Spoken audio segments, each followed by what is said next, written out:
Watu tulikujanga kwa kujenga bike. Tukaenda tukao tunalipa loan.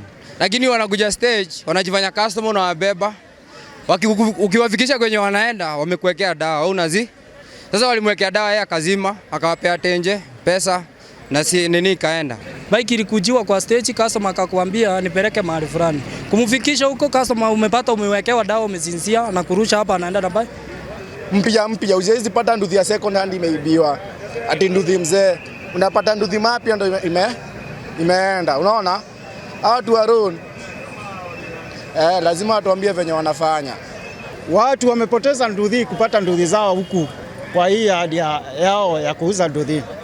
Na ukiangalia hata wameandika wanauza boxer peke yao.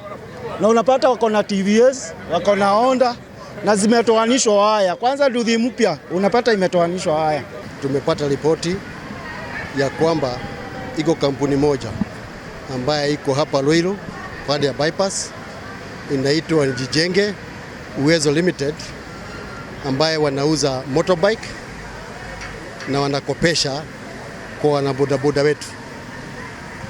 Lakini jana iko mlalamishi mmoja alikuja akasema ya kwamba iko motorbike yake ambaye ameipata hapa. Na leo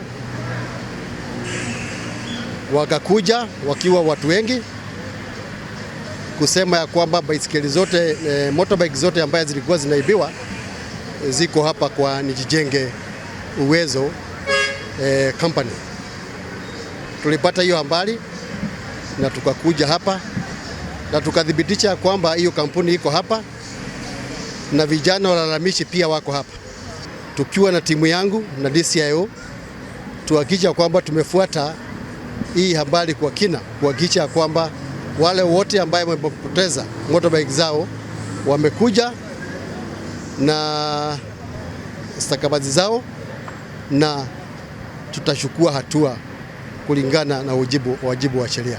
Sisi kwa saa hii ile kitu tungependa kusema ni kwamba uchunguzi umeanza na utaendelea, na kama tutapata ya kwamba wao wanahusika kwa hii mambo ya wizi, sheria kali na hatua kali itachukuliwa kwa hao.